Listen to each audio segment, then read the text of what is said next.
Assalamualaikum warahmatullahi wabarakatuh. Sebelum masuk ke pembahasan video kami, bantu support channel kami dengan like, subscribe, dan nyalakan lonceng notifikasinya. Imam Abul Qasim Al-Junaid Rohimahullah. Abul Qasim Al-Junaid bin Muhammad Al-Hozzaz Al-Nihawandi adalah putra seorang pedagang barang pecah belah dan keponakan dari Imam Sari Al-Saqothi. Ia adalah sahabat Al-Muhasibi yang merupakan penyebar besar aliran waras dalam tasawuf. Ia telah mengembangkan sebuah doktrin tasawuf yang mempengaruhi keseluruhan wacana mistisme ortodoks dalam Islam. Teorinya yang dijelaskannya kepada tokoh-tokoh semasanya masih bisa kita temukan hingga saat ini. Ia meninggal pada tahun 198 Hijriah atau 910 Masehi di Baghdad, sebagai pemimpin dari sebuah aliran yang besar dan berpengaruh luas, masa remaja Imam Junaid Al-Baghdadi. Sejak kecil Abul Qasim Al-Junaid sudah merasakan kegelisahan spiritual. Ia adalah pencari Allah yang tekun, penuh disiplin, bijaksana, cerdas dan mempunyai intuisi yang tajam. Pada suatu hari ketika pulang dari madrasah, Abul Qasim Al-Junaid mendapati ayahnya sedang menangis. "Apakah yang terjadi?" tanya Junaid kepada ayahnya. "Aku ingin memberi sedekah kepada pamanmu, Sari, tetapi ia tidak mau menerimanya," ayahnya menjelaskan. "Aku menangis karena seumur hidupku baru sekarang inilah aku bisa mengumpulkan uang 5 dirham. Tetapi ternyata pemberianku tidak pantas diterima oleh salah seorang sahabat Allah. Berikanlah uang itu kepadaku, biar aku yang akan memberikannya kepada paman. Dengan cara ini tentu ia mau menerimanya." Junaid berkata. Uang 5 dirham itu diserahkan ayahnya dan berangkatlah Junaid ke rumah pamannya. Sesampainya di tujuan, ia mengetuk pintu. "Siapakah itu?" terdengar sahutan dari dalam. "Junaid," jawabnya. "Bukalah pintu dan terimalah sedekah yang sudah menjadi hakmu ini."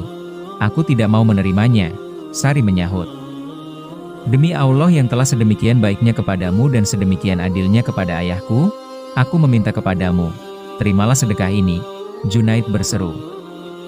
"Junaid, bagaimanakah Allah telah sedemikian baiknya kepadamu dan sedemikian adilnya kepada ayahmu?" Sari bertanya. "Allah berbuat baik kepadamu," jawab Junaid, "karena telah memberikan kemiskinan kepadamu.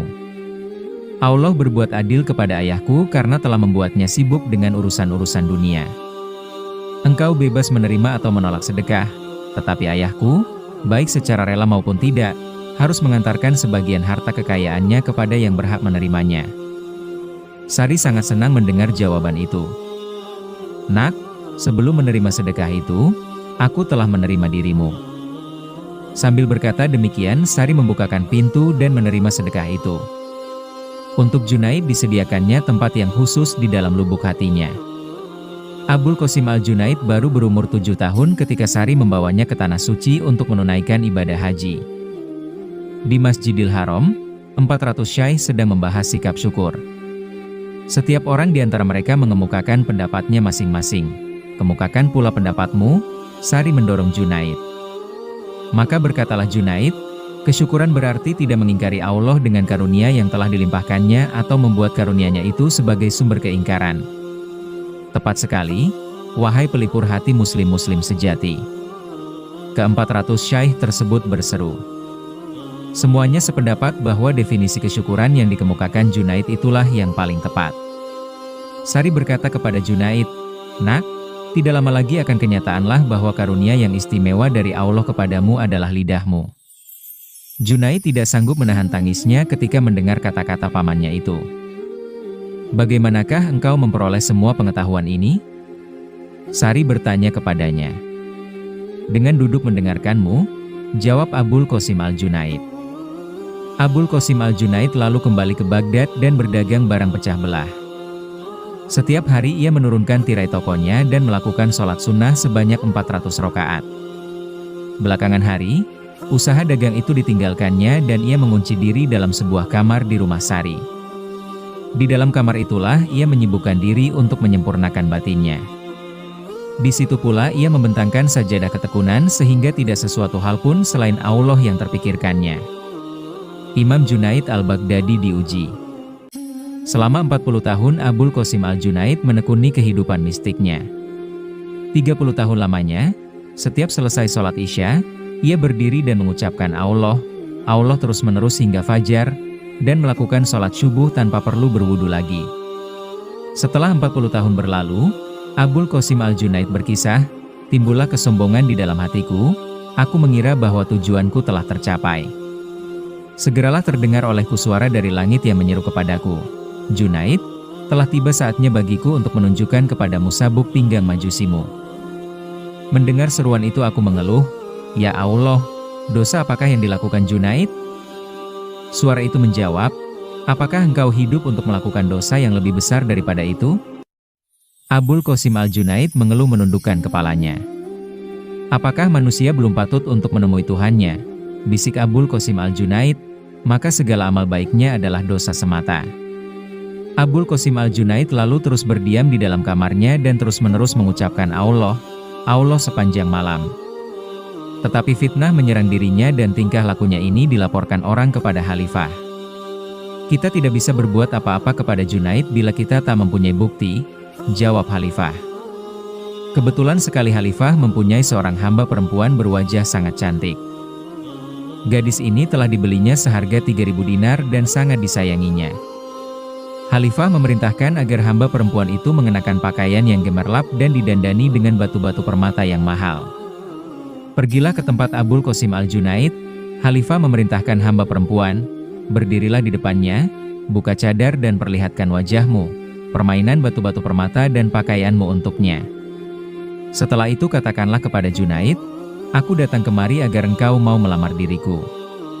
Sehingga bersamamu aku bisa mengabdikan diri untuk berbakti kepada Allah.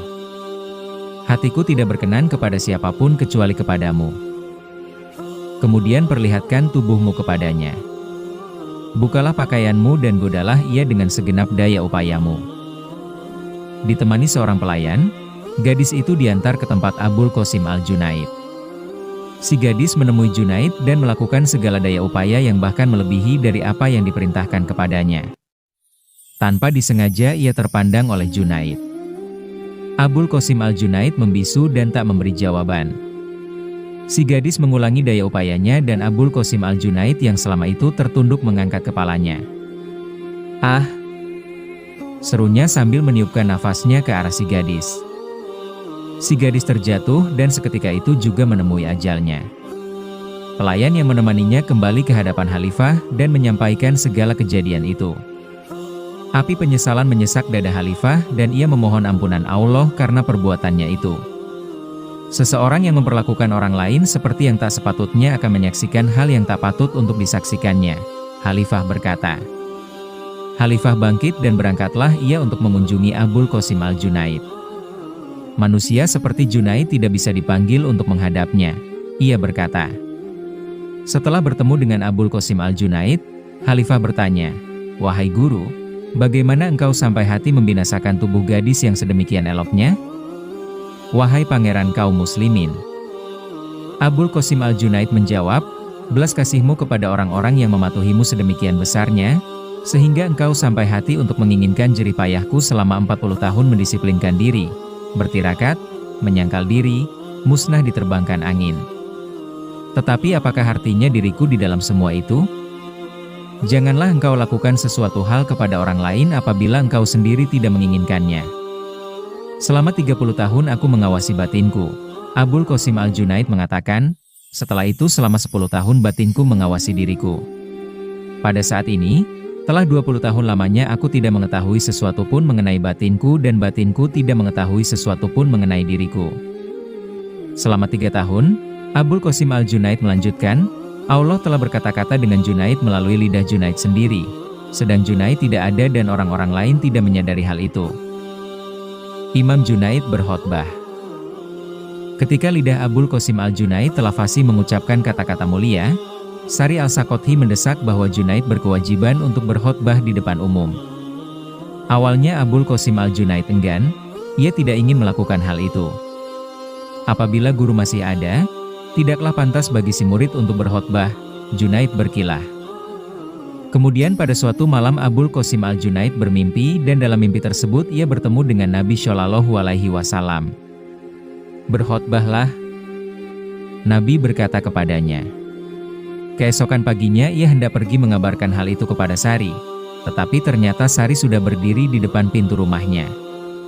Sebelumnya engkau selalu merasa enggan dan menunggu agar orang-orang mendesakmu untuk berkhotbah.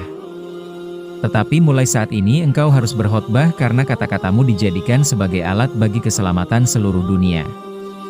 Engkau tak mau berkhotbah ketika diminta murid-muridmu, engkau tak mau ketika diminta oleh para syaikh di kota Baghdad. Dan engkau tak mau berkhotbah ketika kudesak.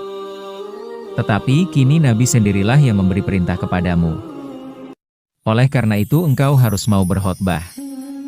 Semoga Allah mengampuni diriku, jawab Abul Qasim Al-Junaid. Tetapi bagaimana engkau bisa mengetahui bahwa aku telah berjumpa dengan Nabi Shallallahu Alaihi Wasallam dalam mimpi? Aku bertemu dengan Allah dalam mimpi, jawab Sari, dan dia berkata kepadaku, telah kuutus Rasulku untuk menyuruh Junaid berkhotbah di atas mimbar. Aku mau berkhotbah, Abul Qasim Al-Junaid menyerah. Tetapi dengan satu syarat bahwa yang mendengarkan khotbah-khotbahku tidak lebih dari 40 orang. Pada suatu hari Abul Qasim Al-Junaid berkhotbah. Jumlah pendengar hanya 40 orang. 18 orang diantaranya menemui ajal mereka, sedang sisanya yang berjumlah 22 orang jatuh pingsan dan harus digotong ke rumahnya masing-masing. Pada kesempatan lain Abul Qasim Al-Junaid berkhotbah di dalam masjid besar. Di antara jamaahnya ada seorang pemuda Nasrani, tetapi tak seorang pun yang mengetahui bahwa ia beragama Nasrani.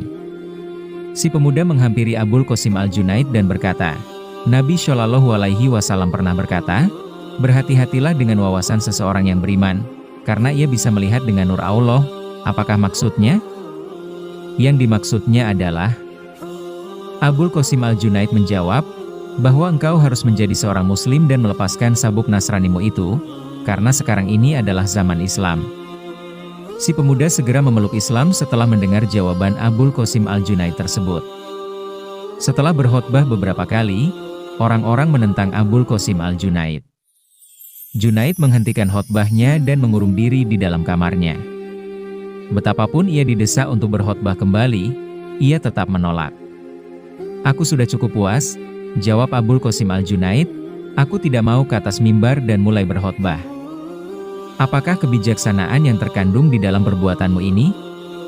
Seseorang bertanya kepadanya.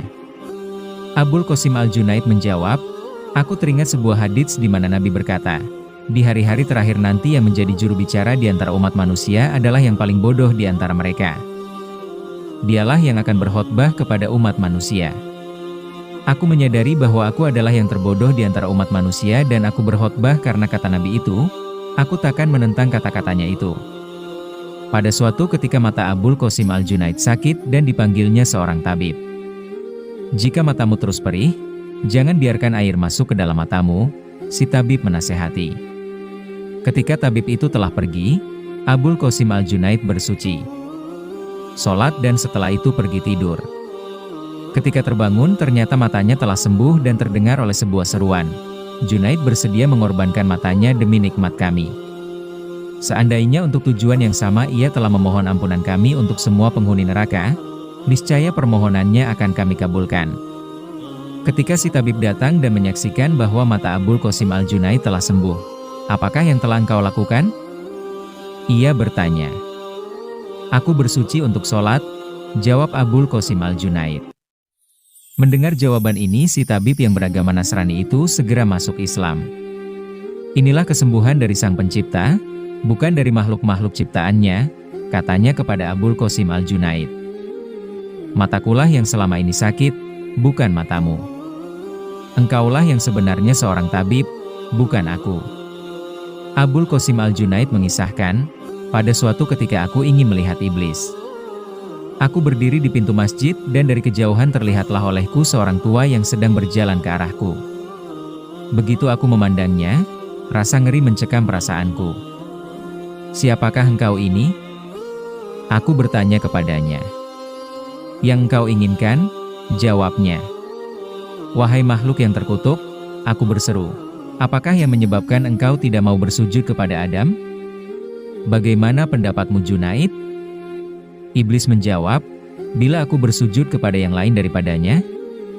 Abul Qasim Al-Junaid mengisahkan, Betapa ia menjadi bingung karena jawaban iblis itu. Dari dalam lubuk hatiku terdengar sebuah seruan. Katakan, engkau adalah pendusta. Seandainya engkau adalah seorang hamba yang setia, niscaya engkau mematuhi perintahnya. Ketika iblis mendengar kata-kata ini, ia meraung nyaring, demi Allah Junaid, engkau telah membinasakan aku. Dan setelah itu ia pun hilang. Pada masa sekarang ini semakin sedikit dan sulit ditemukan saudara-saudara seagama. Seorang berkata di depan Abul Qasim Al-Junaid. Abul Qasim Al-Junaid membalas, jika engkau menghendaki seseorang untuk memikul bebanmu, maka orang-orang seperti itu memang sulit dan sedikit dijumpai. Tetapi jika engkau menghendaki seseorang untuk ikut memikul bebanmu, maka orang seperti itu banyak sekali padaku. Jika Abul Qasim Al-Junaid berkhotbah mengenai keesaan Allah, ia sering membahasnya dari sudut pandang yang berbeda, sehingga tak seorang pun bisa memahaminya. Pada suatu hari Imam Syibli yang berada di antara pendengar-pendengarnya mengucapkan, Allah, Allah. Mendengar ucapan itu Abul Qasim Al-Junaid berkata, apabila Allah itu tidak ada, maka menyebutkan sesuatu yang tidak ada adalah suatu pertanda dari ketidakadilan, dan ketidakadilan adalah sesuatu hal yang diharamkan. Apabila Allah itu ada, maka menyebut namanya sambil merenunginya sebagai ada adalah suatu pertanda tidak menghargai. Seseorang membawa uang 500 dinar dan memberikannya kepada Abul Qasim Al-Junaid. Adakah yang masih engkau miliki selain daripada ini? Abul Qasim Al-Junaid bertanya kepadanya. Ya, banyak. Jawab orang itu. Apakah engkau masih ingin mempunyai uang yang lebih banyak lagi? Ya.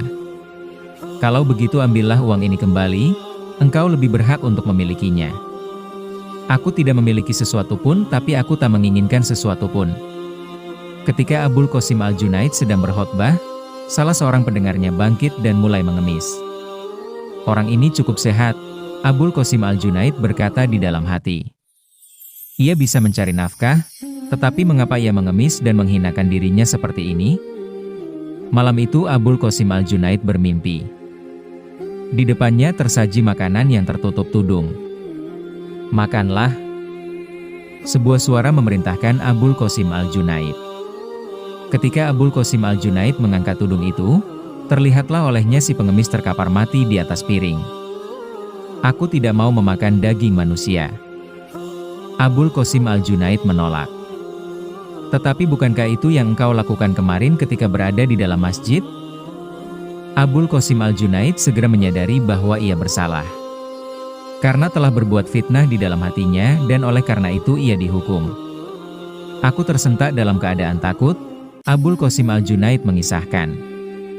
Aku segera bersuci dan melakukan sholat sunnah 2 rakaat. Setelah itu aku pergi keluar mencari si pengemis. Kudapati ia sedang berada di tepi sungai Tigris.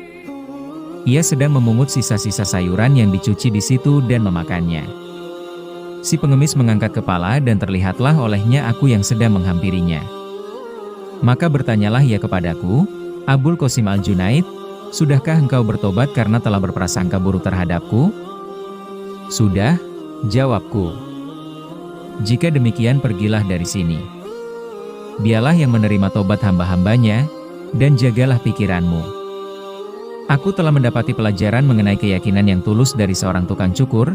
Abul Qasim Al-Junaid merenungi dan setelah itu ia pun berkisah sebagai berikut. Ketika aku berada di Mekah, kulihat seorang tukang cukur sedang menggunting rambut seseorang.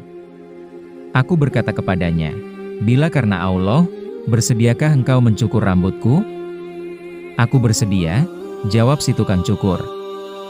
Ia segera menghentikan pekerjaannya dan berkata kepada langganannya itu, berdirilah. Apabila nama Allah diucapkan, hal-hal yang lain harus ditunda. Ia menyuruhku duduk, diciumnya kepalaku dan dicukurnya rambutku. Setelah selesai ia memberikan kepadaku segumpal kertas yang berisi beberapa keping mata uang. Gunakanlah uang ini untuk keperluanmu, katanya kepadaku.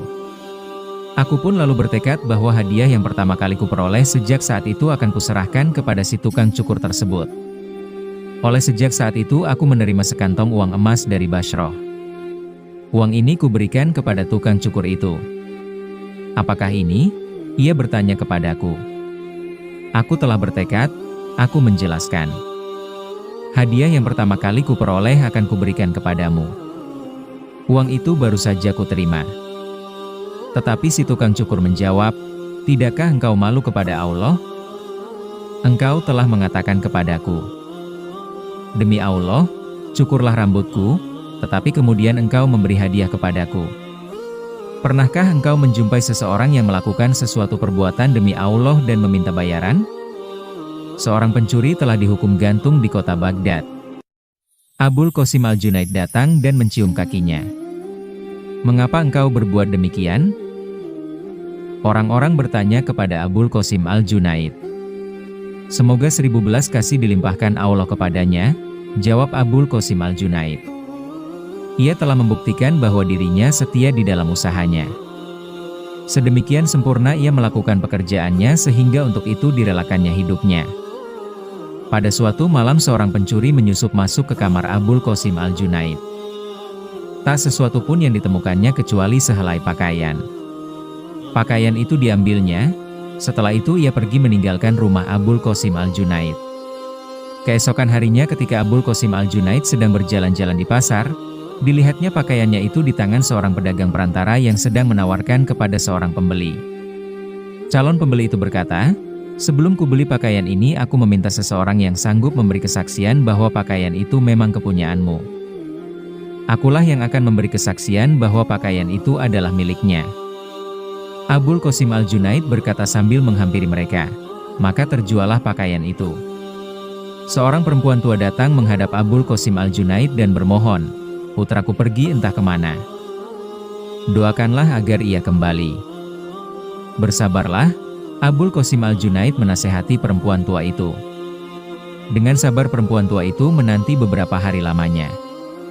Kemudian ia kembali kepada Abul Qasim Al-Junaid. Bersabarlah, Abul Qasim Al-Junaid mengulangi nasihatnya. Kejadian seperti ini telah beberapa kali berulang. Akhirnya wanita tua itu datang dan berkata lantang, aku sudah tak bisa bersabar lebih lama lagi. Doakanlah kepada Allah. Abul Qasim Al-Junaid menjawab, jika engkau berkata dengan sebenarnya, putramu tentu telah kembali. Allah berkata, dialah yang akan menjawab orang yang berduka apabila orang itu menyeru kepadanya. Setelah itu Abul Qasim Al-Junaid berdoa kepada Allah. Ketika perempuan itu sampai di rumah, ternyata anaknya telah berada di sana. Seorang murid mengira bahwa dirinya telah mencapai derajat kesempurnaan. Oleh karena itu lebih baik aku menyendiri, ia berkata dalam hatinya. Maka pergilah ia mengasingkan diri di suatu tempat, dan untuk beberapa lamanya berdiam di sana. Setiap malam beberapa orang yang membawa seekor unta datang kepadanya dan berkata, kami akan mengantarmu ke surga. Maka naiklah ia ke atas punggung unta itu dan mereka pun berangkat ke suatu tempat yang indah dan nyaman, penuh dengan manusia gagah dan tampan, di mana banyak makanan lezat dan anak-anak sungai. Di tempat itu ia tinggal hingga fajar, kemudian ia tertidur dan ketika terbangun ternyata ia berada di kamarnya sendiri kembali. Karena pengalaman ini, ia menjadi bangga dan sombong. Setiap malam aku diantarkan ke surga, ia membanggakan dirinya. Kata-katanya ini terdengar oleh Abul Qasim Al-Junaid. Abul Qasim Al-Junaid segera bangkit dan datang ke tempat di mana ia mendapati muridnya itu sedang berlagak dengan sangat angkuhnya. Abul Qasim Al-Junaid bertanya apa yang telah dialaminya dan si murid menceritakan seluruh pengalamannya ini kepada Syekh. Malam nanti apabila engkau diantarkan ke sana, Abul Qasim Al-Junaid berkata kepada muridnya itu, ucapkanlah, tiada kekuasaan dan kekuatan kecuali pada Allah yang Maha Mulia dan Maha Besar. Malam itu, seperti biasanya si murid diantarkan pula ke tempat tersebut. Dalam hatinya ia tidak yakin terhadap perkataan Syekh Abul Qasim Al-Junaid, tetapi ketika sampai di tempat itu, sekedar sebagai percobaan ia mengucapkan, tiada kekuasaan dan kekuatan. Seketika itu pula orang-orang yang berada di tempat itu meraung-raung dan melarikan diri. Kemudian terlihatlah olehnya bahwa tempat itu hanyalah tempat pembuangan sampah. Sedang di hadapannya berserakan tulang-tulang binatang. Setelah menyadari kekeliruannya itu, si murid bertobat dan bergabung dengan murid-murid Abul Qasim Al-Junaid yang lain. Tahulah ia bahwa menyendiri bagi seorang murid bagaikan racun yang mematikan. Salah seorang murid Abul Qasim Al-Junaid menyendiri di sebuah tempat yang terpencil di kota Bashrah. Suatu malam, sebuah pikiran buruk terlintas di dalam hatinya. Ketika ia memandang ke dalam cermin, terlihatlah olehnya betapa wajahnya telah berubah hitam. Ia sangat kaget. Segala daya upaya dilakukan untuk membersihkan wajahnya, tetapi sia-sia. Sedemikian malunya dia sehingga tidak berani menunjukkan mukanya kepada siapapun. Setelah 3 hari berlalu, barulah kehitaman wajahnya kembali normal sedikit demi sedikit. Tiba-tiba seseorang mengetuk pintu kamarnya. "Siapakah itu?" ia bertanya. "Aku datang untuk mengantar surat dari Abul Qasim Al-Junaid," sebuah sahutan dari luar. Si murid membaca surat Abul Qasim Al-Junaid. "Mengapa tidak engkau jaga tingkah lakumu di hadapan Yang Maha Besar? Telah 3 hari 3 malam aku bekerja sebagai seorang tukang celup untuk memutihkan kembali wajahmu yang hitam itu." Suatu hari, salah seorang murid Abul Qasim Al-Junaid melakukan suatu kesalahan kecil. Karena malu ia melarikan diri dan tidak mau pulang. Beberapa hari kemudian, ketika berjalan-jalan dengan sahabat-sahabat di dalam pasar, tiba-tiba terlihatlah oleh Abul Qasim Al-Junaid muridnya itu. Si murid lari karena malu. Seekor burung kita terlepas dari sangkar, Abul Qasim Al-Junaid berseru kepada sahabat-sahabatnya dan mengejar si murid. Ketika menoleh ke belakang, si murid melihat bahwa Syaikh membuntutinya. Maka ia pun mempercepat larinya. Akhirnya ia bertemu jalan buntu. Karena malu ia tetap menghadapkan mukanya ke tembok. Tak lama kemudian si Syaikh telah berada di tempat itu. "Hendak kemanakah engkau, guru?" si murid bertanya kepada Abul Qasim Al-Junaid. "Apabila seseorang membentur dinding, seorang Syaikh dapat memberikan bantuannya," jawab Abul Qasim Al-Junaid. Murid itu dibawanya pulang ke pertapaan. Sesampainya di sana, si murid menjatuhkan dirinya di depan kaki sang guru dan memohon ampun kepada Allah. Semua yang menyaksikan pemandangan ini tergugah hatinya, banyak di antara mereka yang ikut bertobat. Syaikh Abul Qasim Al-Junaid mempunyai seorang murid yang dicintai lebih dari murid-muridnya yang lain. Murid-murid yang lain merasa iri. Hal ini disadari oleh Syaikh melalui intuisi mistiknya. Sesungguhnya ia melebihi kalian di dalam tingkah laku dan tingkat pemahamannya. Abul Qasim Al-Junaid menjelaskan kepada mereka. "Begitulah menurut pendapatku. Tetapi mari kita membuat sebuah percobaan agar kalian semua menyadari hal itu." Kemudian Abul Qasim Al-Junaid memerintahkan agar 20 ekor burung dibawakan kepadanya. "Ambil burung-burung ini oleh kalian, 1 orang seekor," Abul Qasim Al-Junaid berkata kepada murid-muridnya. "Bawalah burung itu ke suatu tempat yang tak terlihat oleh siapapun juga, kemudian bunuhlah. Setelah itu bawalah kembali ke sini." Setiap murid pergi dengan membawa seekor burung, membunuh burung itu dan membawa bangkainya kembali, kecuali murid kesayangan Abul Qasim Al-Junaid itu. Ia pulang dengan membawa seekor burung yang masih hidup. "Mengapa tak kau bunuh burungmu itu?" Abul Qasim Al-Junaid bertanya kepadanya. "Karena guru mengatakan hal itu harus dilakukan di suatu tempat yang tidak bisa dilihat oleh siapapun juga," jawab si murid. "Dan kemanapun aku pergi, Allah senantiasa menyaksikannya. Kalian saksikanlah tingkat pemahamannya." Abul Qasim Al-Junaid berkata kepada seluruh muridnya, "Bandingkanlah dengan yang lain-lainnya." Semua murid Abul Qasim Al-Junaid segera mohon ampunan Allah. Abul Qasim Al-Junaid mempunyai 8 orang murid istimewa yang melaksanakan setiap buah pikirannya. Pada suatu hari, terpikirkan oleh mereka bahwa mereka harus terjun ke perang suci. Keesokan paginya Abul Qasim Al-Junaid menyuruh pelayannya mempersiapkan perlengkapan perang. Beserta 8 murid tersebut, ia berangkat ke medan perang. Ketika kedua belah pihak yang bertempur saling berhadapan, tampaklah seorang satria perkasa dari pasukan kafir itu, lantas dibinasakannya ke-8 murid Abul Qasim Al-Junaid. "Aku menengadah ke langit," Abul Qasim Al-Junaid mengisahkan, "dan di sana terlihat olehku 9 buah usungan. Ruh masing-masing dari 8 muridku yang 1 usungan yang kosong. Usungan yang masih kosong itu tentulah untukku. Aku berpikir dan karena itu aku pun mencebur kembali ke dalam kancah pertempuran. Tetapi satria perkasa yang telah membunuh 8 sahabatku itu tampil dan berkata, 'Abul Qasim Al-Junaid, usungan yang ke-9 itu adalah untukku.'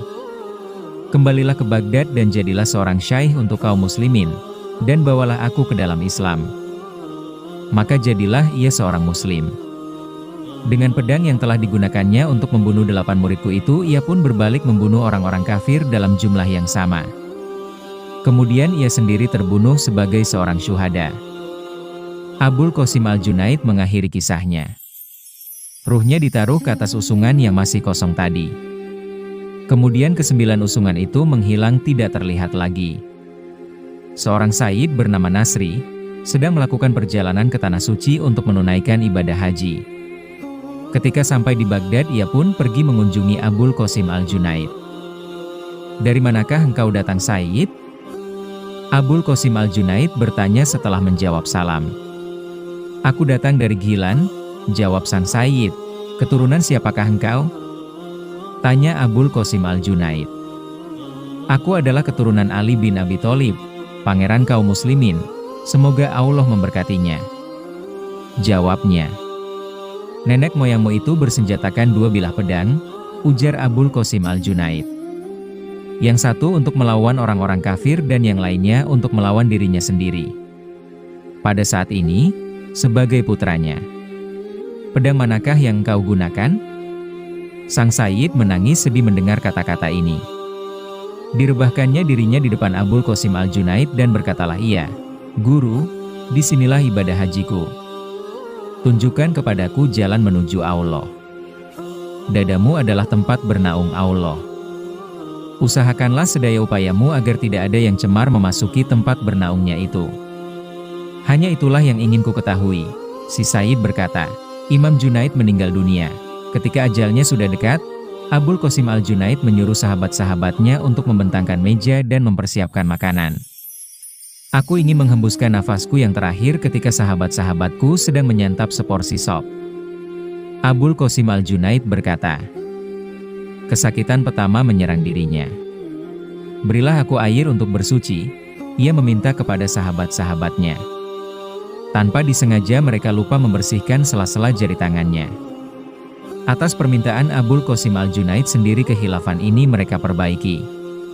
Kemudian Abul Qasim Al-Junaid bersujud sambil menangis, "Wahai pemimpin kami," murid-muridnya menegurnya. "Dengan semua pengabdian dan kepatuhanmu kepada Allah seperti yang telah engkau lakukan, mengapakah engkau bersujud pada saat-saat seperti ini?" "Tidak pernah aku merasa perlu bersujud daripada saat-saat ini," jawab Abul Qasim Al-Junaid. Kemudian Abul Qasim Al-Junaid membaca ayat-ayat Al-Quran tanpa henti-hentinya. "Dan engkau pun membaca Al-Quran?" Salah seorang muridnya bertanya. "Siapakah yang lebih berhak daripadaku membaca Al-Quran? Karena aku tahu bahwa sebentar lagi catatan kehidupanku akan digulung dan akan kulihat pengabdian dan kepatuhanku selama 70 tahun tergantung di angkasa pada sehelai benang." Kemudian angin bertiup dan mengayunkan ke sana kemari, hingga aku tak tahu apakah angin itu akan memisahkan atau mempertemukanku dengannya. Di sebelahku akan membentang tebing pemisah antara surga dan neraka, dan di sebelah yang lain malaikat maut. Hakim yang adil akan menantikan di sana. Teguh tak tergoyahkan di dalam keadilan yang sempurna. Sebuah jalan telah terbentang di hadapanku dan aku tak tahu kemana aku hendak dibawa. Setelah tamat dengan Al-Quran yang dibacanya, dilanjutkannya pula 70 ayat dari surat Al-Baqarah. Kesakitan kedua menyerang Abul Qasim Al-Junaid. "Sebutlah nama Allah," sahabat-sahabatnya membisikkan. "Aku tidak lupa," jawab Abul Qasim Al-Junaid. Tangannya meraih tasbih dan keempat jarinya kaku mencengkeram tasbih itu, sehingga salah seorang muridnya harus melepaskannya. Dengan nama Allah yang Maha Pengasih lagi Maha Penyayang, Abul Qasim Al-Junaid berseru, kemudian menutup matanya dan sampailah ajalnya. Ketika jenazahnya dimandikan, salah seorang yang ikut memandikannya bermaksud membasuh matanya. Tetapi sebuah suara dari langit mencegah, "Lepaskan tanganmu dari mata sahabatku. Matanya tertutup bersama namaku dan tidak akan dibukakan kembali kecuali ketika dia menghadapku nanti." Kemudian ia hendak membuka jari-jari Junaid untuk dibasuhnya. Sekali lagi terdengar suara mencegah, "Jari-jari yang telah kaku bersama namaku tidak akan dibukakan kecuali melalui perintahku." Ketika jenazah Abul Qasim Al-Junaid diusung, seekor burung merpati berbulu putih hinggap di sudut peti matinya. Percuma saja para sahabat mencoba mengusir burung itu, karena ia tak mau pergi. Akhirnya burung itu berkata, "Janganlah kalian menyulitkan diri kalian sendiri dan menyusahkan aku. Cakar-cakarku telah tertancap di sudut peti mati ini oleh paku cinta. Itulah sebabnya aku hinggap di sini. Janganlah kalian bersusah payah." Sejak saat itu jasadnya dirawat oleh para malaikat.